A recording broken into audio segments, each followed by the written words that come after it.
Hello, welcome. Today I wanted to talk about desire, attachment, surrender, and trust. So, I wanted to talk about desire because some people, especially in spiritual circles, believe that desire is the problem, but that's not true.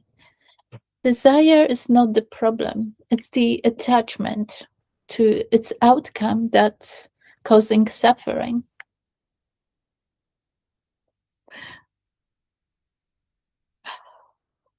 When the desire turns into, I need this to feel okay, it then stops being creative energy and starts becoming pressure.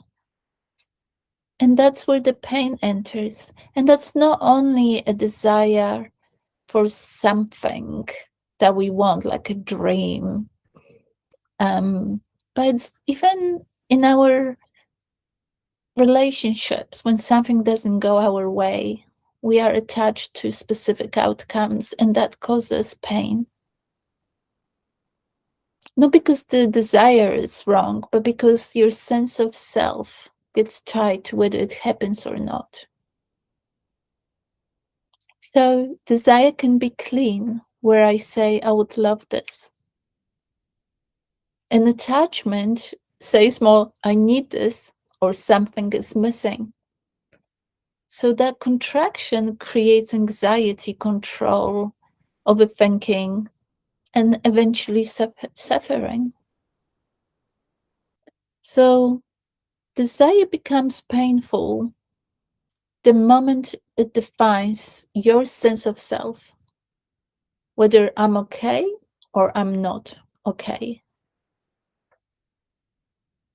So desire in itself is a natural movement of life. It's a preference, creativity,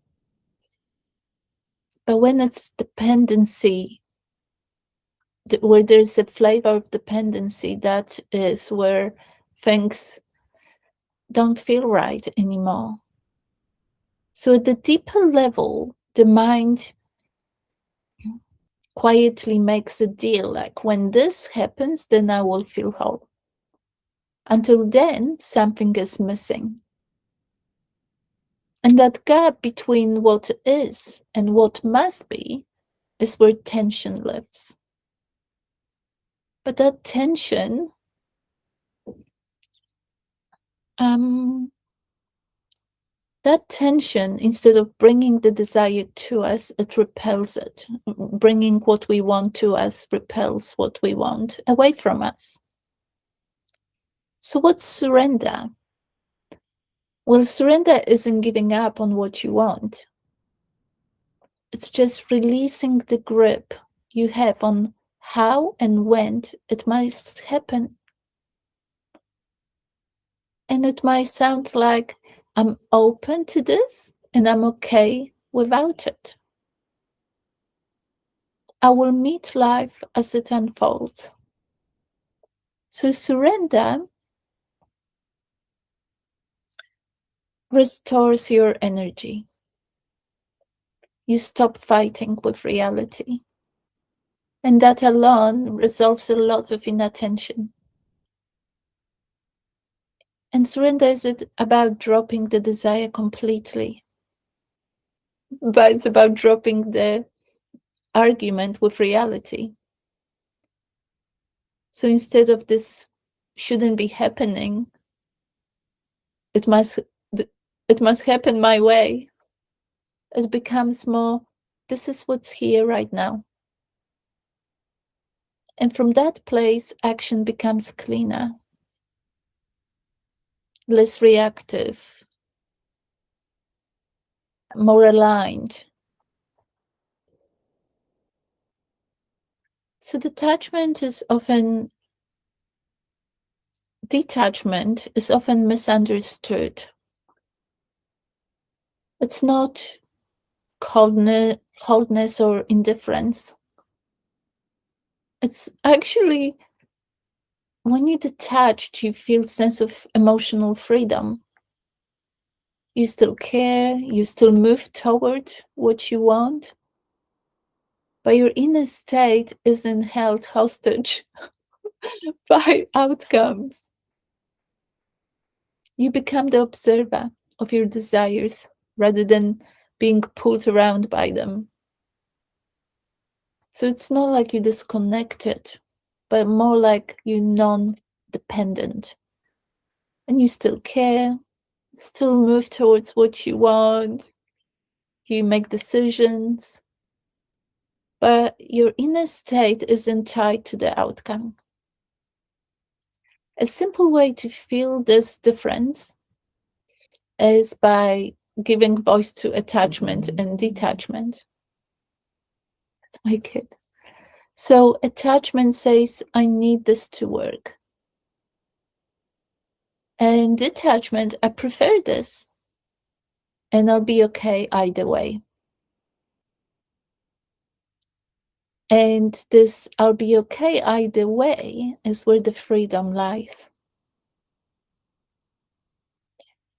So now I would like to talk about trust. Because trust is what allows surrender and detachment to actually feel safe.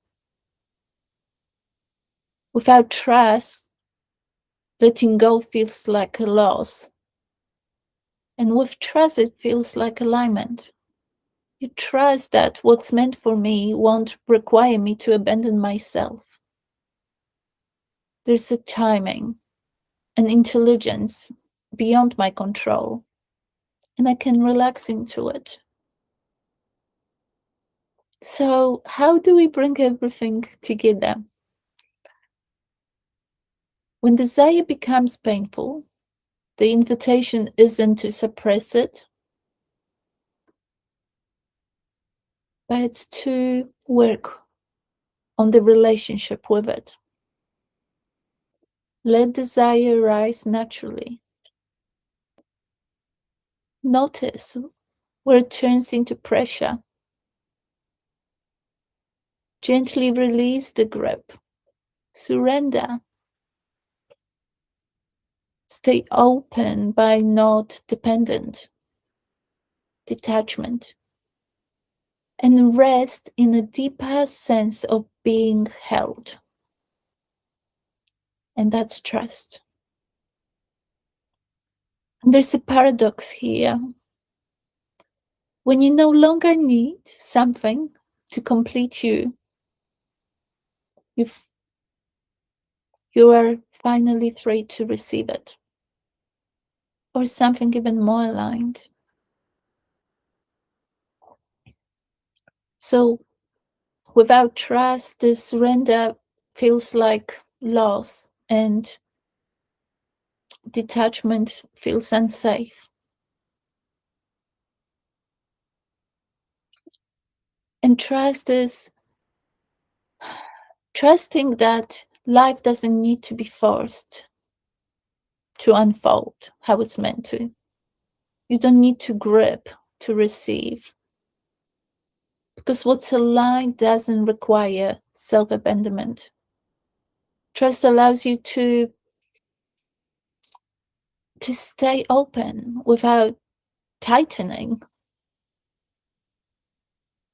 You know, when your body tightens and grasps for something, there's no space to receive, to allow. So you don't need to get rid of desire. You let the desire be there. Just notice when it turns into pressure. Soften the grip. Stay present with what is. Act from clarity, not from lack.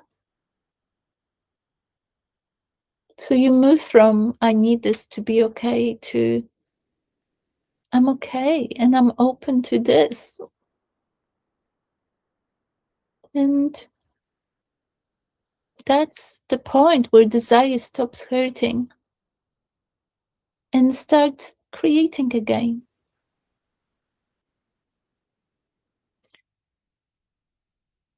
hope you enjoyed this.